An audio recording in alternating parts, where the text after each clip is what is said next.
അപർണയുടെ അച്ഛനെ ഉപയോഗിച്ചാണ് ട്രീസയും സേവ്യറും കളിക്കുന്നതെന്നും ഇനിയും അയാൾ ആരാണെന്ന് ഭദ്ര പറഞ്ഞില്ലെങ്കിൽ അപർണയുടെ ജീവൻ തന്നെ അപകടത്തിലാകുമെന്നും ഭദ്രയോട് ശ്രീറാം. ഇത് കേട്ട് വിഷമവൃത്തത്തിലാകുന്ന ഭദ്രയും മഹേന്ദ്രനും. ശ്രീറാമിനെ കുറ്റപ്പെടുത്തി സംസാരിക്കുന്ന മഹേന്ദ്രൻ. ഇതിനെ ശക്തിയായി നിഷേധിക്കുന്ന ഭദ്ര.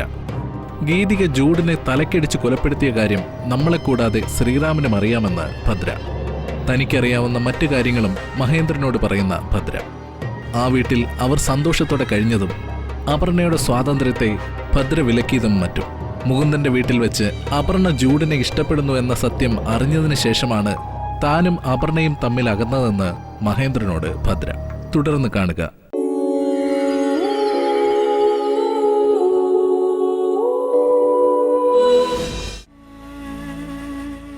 അന്ന് തന്നെയായിരുന്നു രാജലക്ഷ്മിയുടെ മോന്റെ കല്യാണാലോചനയുമായി അവരെത്തിയത്.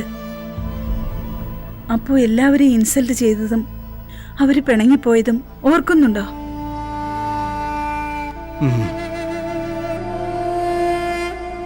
അതിനുശേഷമായിരുന്നു അപ്പവും ഞാനും തമ്മിലുള്ള വഴക്ക്.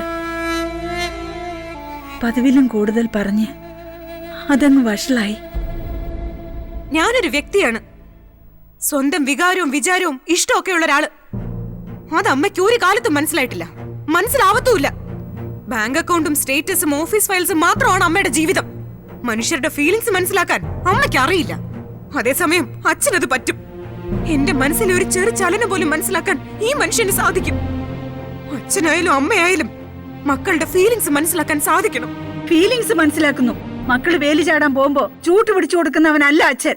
ഏത് അച്ഛനത് ചെയ്താലും അതിന് വേറെ പേരാ പറയാ. അമ്മ പറഞ്ഞു, എന്ത് ചീപ്പ് വർത്തമാനം വേണമെങ്കിലും പറഞ്ഞു. അമ്മയെ കൊണ്ട് അതേ പറ്റൂ.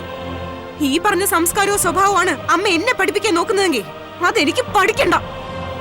എന്തായാലും ഒരു കാര്യം ഞാൻ പറയാം, അമ്മ ഇനി എത്ര ശ്രമിച്ചാലും എത്ര വളർന്നാലും ഈ മനുഷ്യന്റെ അടുത്ത് എത്തില്ല.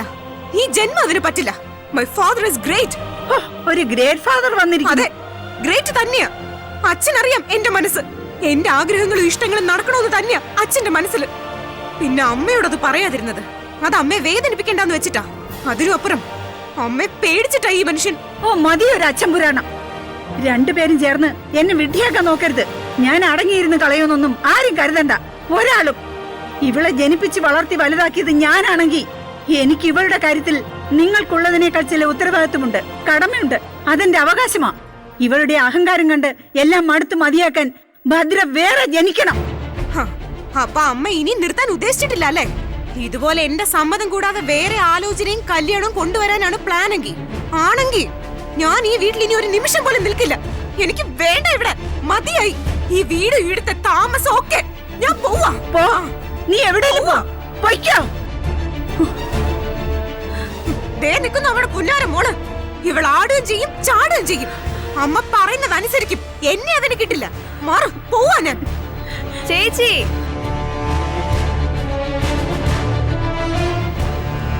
അപ്പോ എന്നോട് വല്ലാത്ത വാശി കയറിയിട്ടാ തിരിച്ച് ഈ വീട്ടിൽ കയറരുതെന്ന് തീരുമാനിച്ചിട്ടാ അന്ന് ഇവിടുന്ന് ഇറങ്ങിപ്പോയത്. പക്ഷെ ആ അപ്പുനല്ലേ പിറ്റേന്ന് വെളുപ്പിനെ ശ്രീദേവിയുടെ വീട്ടിൽ പോയി അവിടെ എല്ലാ ഇഷ്ടവും ആഗ്രഹങ്ങളും സമ്മതിച്ച് നീ വിളിച്ചോണ്ട് വന്നത്. ശരിയാ, എല്ലാം സമ്മതിച്ച് വിളിച്ചോണ്ട് വന്നത് ഞാനാ. പക്ഷേ അതിനൊക്കെ ചില കാരണങ്ങളുണ്ട്, സാഹചര്യങ്ങളുണ്ട്.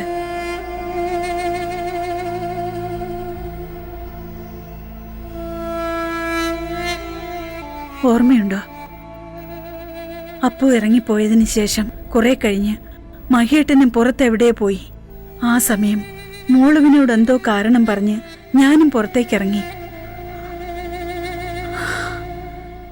എനിക്കൊരാളെ കാണാനുണ്ടായിരുന്നു. ആരെ? തോമസ് സേവ്യറെ. സേവ്യറെയോ? എന്തിന്? അതുവരെ എന്റെ മനസ്സിൽ മാത്രം സൂക്ഷിച്ചിരുന്ന കുറെ കാര്യങ്ങൾ എനിക്ക് അയാളുടെ മുഖത്തു നോക്കി പറയണമായിരുന്നു. അങ്ങനെ പറയേണ്ടി വന്ന ഒരവസ്ഥയിലേക്കാ വിധി എന്നെ കൊണ്ടുചെന്ന് എത്തിച്ചത്.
പറഞ്ഞോട്ടെ.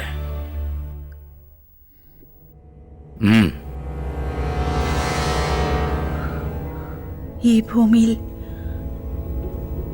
രണ്ടുപേർക്ക് മാത്രം അറിയാവുന്ന ഒരു രഹസ്യം, അതറിയാവുന്ന വേറൊരാൾ നേരത്തെ അങ്ങ് പോയി. പിന്നൊരാൾ ഞാനാണ്. എന്നോടുകൂടി അതെന്നേക്കുമായി ഇല്ലാണ്ടാകും. ആരും അറിയാതെ അത് അവസാനിക്കും. അങ്ങനെ കരുതിയത്. എന്താ പറഞ്ഞു വരുന്നേ?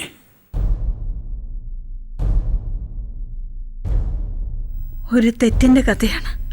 സേവിച്ചനും അതറിയാം. സേവിച്ചനും ഉണ്ടായിരുന്നല്ലോ അന്ന് ആ ഹോസ്പിറ്റലിൽ. ഓർമ്മയില്ലേ? ഞങ്ങളുടെ കല്യാണം കഴിഞ്ഞ് അധിക നാളായിട്ടുണ്ടായിരുന്നില്ല. ഈ പറഞ്ഞു വരുന്നത് സേക്രഡ് ഹാർട്ട് ഹോസ്പിറ്റൽ അന്നത്തെ? അതെ. അന്ന് ഞാൻ ചെയ്തൊരു തെറ്റ് മറന്നീക്കി പുറത്തു വന്നൊരു ദിവസം. എനിക്കറിയാം, ഈ ഭൂമിയിൽ നിന്ന് സ്വയം അങ്ങില്ലാതായി പോകാൻ ഞാൻ ആഗ്രഹിച്ചത് അന്നാണ്. കല്യാണം കഴിഞ്ഞ് ഒരാഴ്ച തികയുന്നതിന് മുൻപ് ഭാര്യ 2 മാസം ഗർഭിണിയാണെന്ന് അറിയുമ്പോൾ പിന്നെ ആ ഭർത്താവിന്റെ മുമ്പിൽ തലയുയർത്തി നിൽക്കാൻ ഒരു സ്ത്രീക്കുമാവില്ല. അതൊക്കെ എന്തിനാ ഇപ്പൊ പറയുന്നേ? ഒരു തെറ്റ്. മഹേട്ടൻ എല്ലാം മറന്നു ക്ഷമിച്ചതോടെ അതങ്ങ് തീർന്നു. അതിന്റെ ശിക്ഷ. ക്ഷമിക്കേണ്ടയാൾ ക്ഷമിച്ചല്ലോ, അങ്ങനെയാ കരുതിയത്. പക്ഷേ ഇപ്പൊ ആ തെറ്റ് അന്നത്തേതിനേക്കാൾ എത്രയോ മടങ്ങ് ശക്തിയുള്ള ശിക്ഷയുമായി എന്റെ നേർക്ക് വീണ്ടും വരുക. ഒന്ന് ഏറ്റു പറയാൻ, മനസ്സ് തുറക്കാൻ ഒരാളില്ല എനിക്ക്. മഹേട്ടനോട് പറയാൻ വയ്യ. ഇത്രയൊക്കെ സഹിക്കുകയും ക്ഷമിക്കുകയും ചെയ്ത ആ മനുഷ്യനെ ഇനി വേദനിപ്പിക്കാൻ വയ്യ. അതാ ഞാൻ സേവിച്ചിനെ കാണാൻ. തെളിച്ചു പറയണം. ഞാനിത് സേവിച്ചനോട് പറയാൻ കാരണം, ഞാനല്ലാതെ ഈ തെറ്റിൽ പങ്കുകാരനായിരുന്ന ഒരാൾ, എല്ലാം അറിയാവുന്ന ഒരാൾ, അയാള് സേവിച്ചന്റെ സഹോദരനാണ്.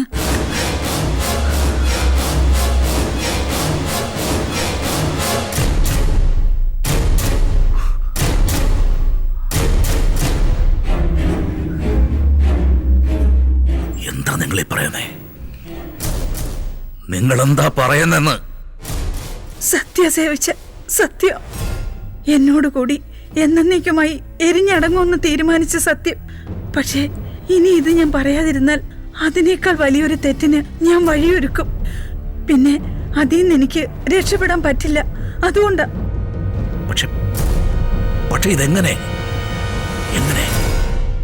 സംഭവിച്ചതാ. ഞാനല്ലേ പറയുന്നേ.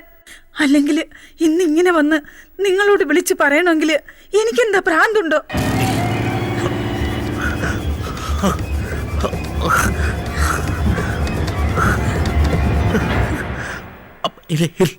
ഇല്ല. അപ്പോ എന്റെ പൊടിമോനും അപ്പോ അവര് രണ്ടുപേരും ജോണിന്റെ മക്കളാ. സേവിച്ചന്റെ ചേട്ടന്റെ മക്കൾ. എല്ലാം അറിഞ്ഞുകൊണ്ട് ഇങ്ങനെ ഒരു തെറ്റിന് ഞാൻ എങ്ങനെ കൂട്ടു നിൽക്കും? പറ സേവിച്ച, എന്തിനാ ഞാൻ? നിങ്ങൾ കള്ളമാ പറയുന്നേ, കള്ളമാ. നിങ്ങൾക്ക് കല്യാണം നടത്തണ്ടായിരിക്കും, പിന്നെന്തിനാ ഒരു കഥയുണ്ടാക്കുന്നേ? അതുകൊണ്ട് എന്റെ ജോണച്ചാനെ കുറിച്ച്.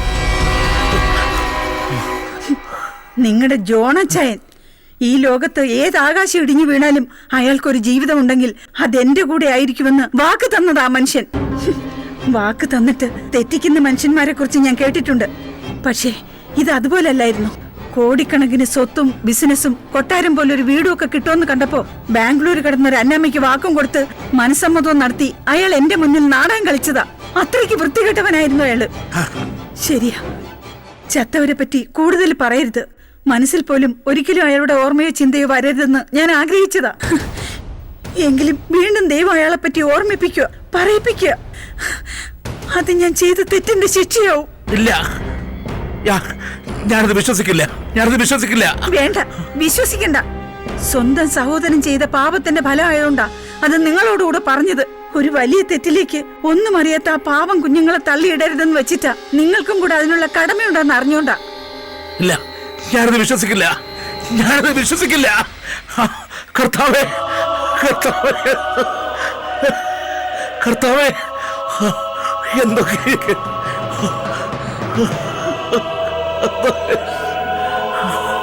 കർത്താവേ, എന്തോ ഇത്? ഞാനേത് വിശ്വസിക്കണം?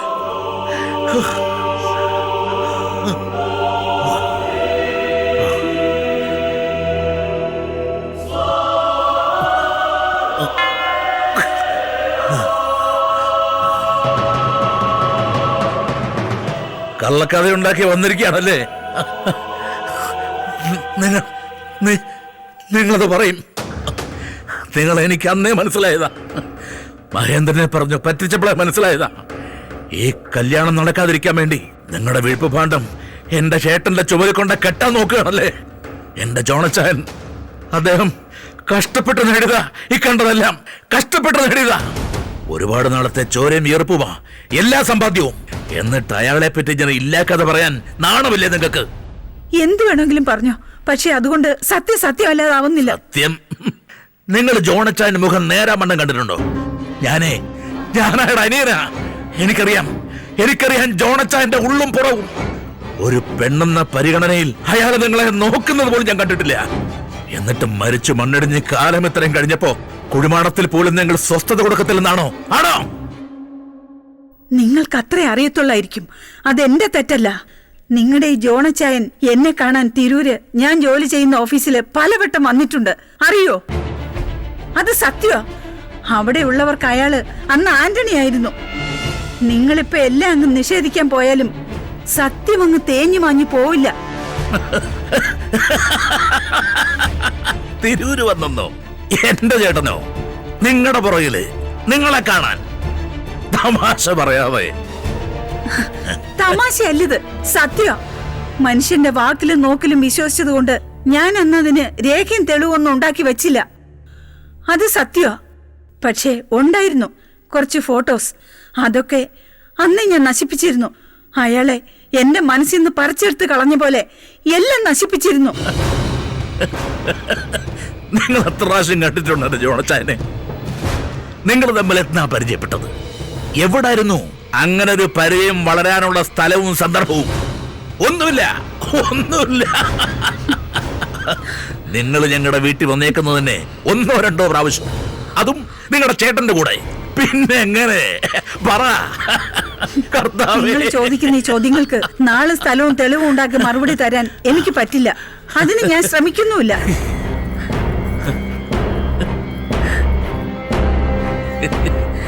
ഇതാ നോക്ക്, നോക്കിങ്ങോട്ട്. നമ്മുടെ കുഞ്ഞുങ്ങളെ ഓർത്ത ഞങ്ങൾ ചെയ്ത ഒരു തെറ്റിന്റെ പാപം അവരും കൂടെ പേരണ്ടാന്ന് വെച്ചിട്ട. അവരിതൊരിക്കലും അറിയണ്ടെന്ന് വെച്ചിട്ട.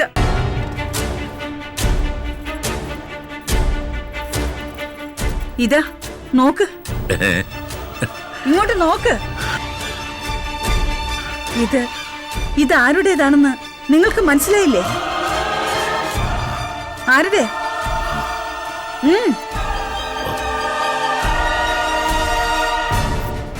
ഈ ലോകത്തത് ആർക്കും പറയാൻ പറ്റില്ലെങ്കിലും നിങ്ങൾക്കത് പറയാൻ പറ്റും. നിങ്ങൾക്കത് നിഷേധിക്കാൻ പറ്റില്ല. പറ്റുമോ? പറ.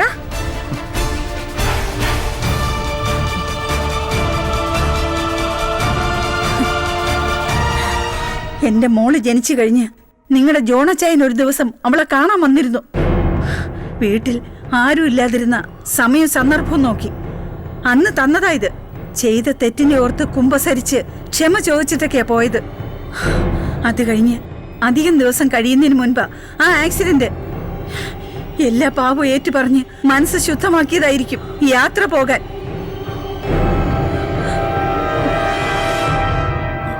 നിങ്ങളെ ബോധിപ്പിച്ചിട്ട് എനിക്കൊന്നും നേടാനില്ല. നമ്മുടെ കുഞ്ഞുങ്ങളെ ഓർത്ത ഞങ്ങൾ ചെയ്ത ഒരു തെറ്റിന്റെ പാപം അവരും കൂടെ പേരണ്ടാന്ന് വെച്ചിട്ട. അവരിതൊരിക്കലും അറിയണ്ടെന്ന് വെച്ചിട്ട. ഈ കല്യാണം നടക്കരുത്. ഒരു കാരണവശാലും ഈ കല്യാണം നടക്കരുത്. അപ്പവും ചൂടും ഈ വിവരങ്ങളൊന്നും അറിയരുത്. ഞങ്ങൾ ചെയ്ത പാപം ഞങ്ങളിൽ തന്നെ തീരട്ടെ. അതിനായിട്ടാ.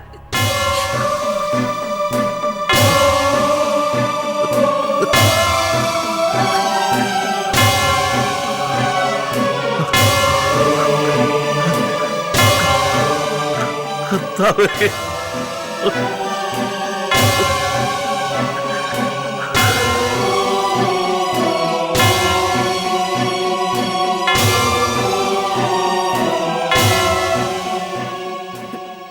നീ എന്തായി പറയുന്നത്?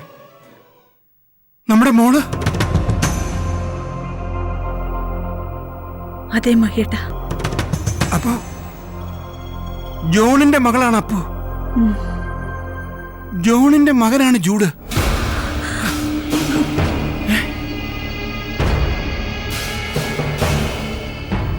അപ്പോ അവളുടെ വയറ്റിൽ വളരുന്ന ആ കുഞ്ഞ് അത് ഒരിക്കലും ഈ ഭൂമിയിൽ ജനിക്കരുതായിരുന്നു. പക്ഷെ ഞാൻ അറിഞ്ഞില്ല മഹേട്ട. ആ കുഞ്ഞ് ജനിച്ചു പോയില്ലേ? എന്റെ തെറ്റാ. ഞാനല്ലേ അതിന് വഴിയൊരുക്കിയത്. എന്റെ തെറ്റിന്റെ ഫലം. അപ്പുന്റെ തെറ്റല്ല. അവൾ എന്താ അറിഞ്ഞിട്ടാ? പക്ഷേ നീ എന്താ ഇതുവരെ എന്നോട് പറയായിരുന്നു? ഒരിക്കലും ആരോടും പറയരുതെന്ന് ആലോചിച്ചതാ. അന്നത് സേവ്യറിനോട് പറയേണ്ടി വന്നു. അത് കഴിഞ്ഞ് എന്റെ മനസ്സിൽ നിന്ന് അത് മായാൻ തുടങ്ങിയതാ. പക്ഷേ വീണ്ടും ആ കോടതി മുറിയിൽ അവള് പ്രഗ്നന്റ് ആണെന്ന് അറിഞ്ഞപ്പോ പണ്ട് ചെയ്തൊരു തെറ്റിന്റെ പേരിൽ വീണ്ടും വിധി എന്നെ വല്ലാണ്ട് ശിക്ഷിക്കുകയാണെന്ന് തോന്നി.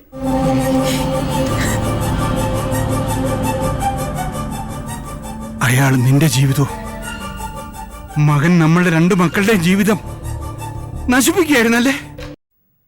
പണ്ട് ചെയ്തൊരു തെറ്റിന്റെ പേരിൽ വീണ്ടും വിധി എന്നെ വല്ലാണ്ട് ശിക്ഷിക്കുകയാണെന്ന് തോന്നി.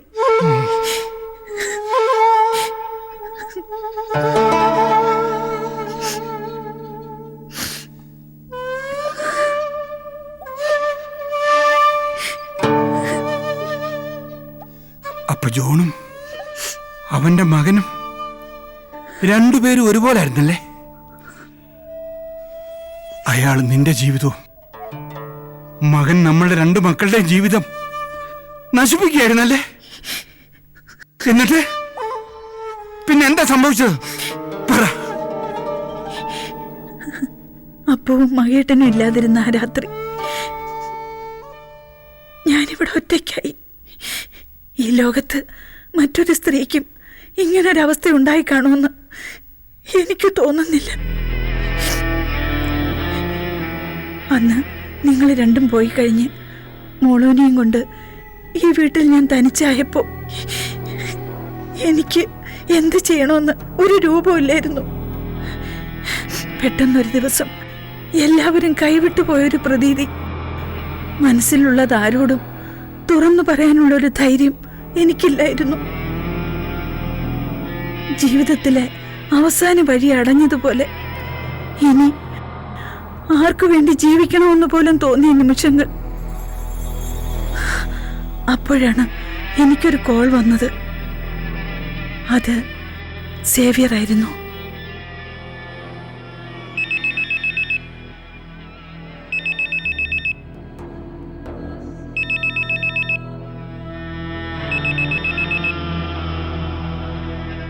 ഹലോ സേവിച്ച, എന്താന്നാ? ഞാനിവിടെ മ്യൂസിക് ഷോപ്പിലുണ്ട്. എന്തു പറ്റിയെന്നാ? ഇന്നിനി അങ്ങോട്ടില്ലാന്ന് പറഞ്ഞതാണല്ലോ. ആ, ഞങ്ങൾക്കിവിടെ വർക്ക് കുറച്ച് തീർക്കാനുണ്ടായിരുന്നു. ജൂഡുമായിട്ട് ഇരുന്നിട്ടേ. അല്ലെങ്കിൽ വേണ്ട, ട്രീസൊക്കെ വന്നേക്കുന്ന സമയമല്ലേ, ഞാൻ വിളിച്ചോളാം ജൂഡിനെ. പിന്നെ ഇവിടിപ്പോ വേറൊരാളും കൂടെ ഉണ്ട്. ഭദ്രക്കുഞ്ഞിന്റെ ചേട്ടന്റെ മോൻ. ആരെ? നിഖിലോ?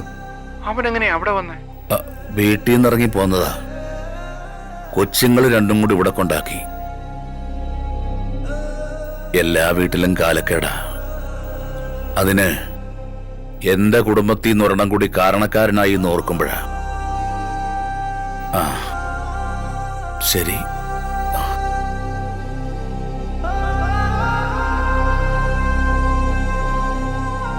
പൊടിമോനെ, എന്താ പപ്പ? നീ ഇപ്പൊ പോണം കടയിലേക്ക്. നമ്മള് കാരണ ആ മനുഷ്യനിപ്പോ അവിടെ വന്ന് കിടക്കുന്നത്.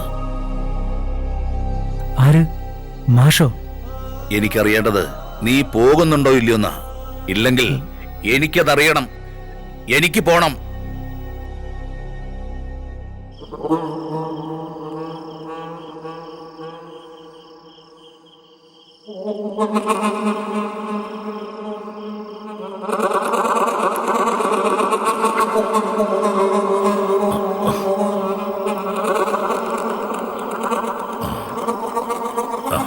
സേവറ, എന്താ? എനിക്ക് നിങ്ങളോടൊന്ന് സംസാരിക്കണം. എന്താ കാര്യം? നേരിട്ടാ സംസാരിക്കണ്ടേ? ഞാൻ അങ്ങോട്ട് വരാം. മഹിയേട്ടൻ ഇവിടെ ഇല്ല. അതെല്ലാം ഞാൻ അറിഞ്ഞു. എനിക്ക് നിങ്ങളോട് ഒറ്റയ്ക്കാ സംസാരിക്കണ്ടേ? ഇന്ന് എല്ലാ കാര്യത്തിലും ഒരു തീരുമാനം ഉണ്ടാക്കണം.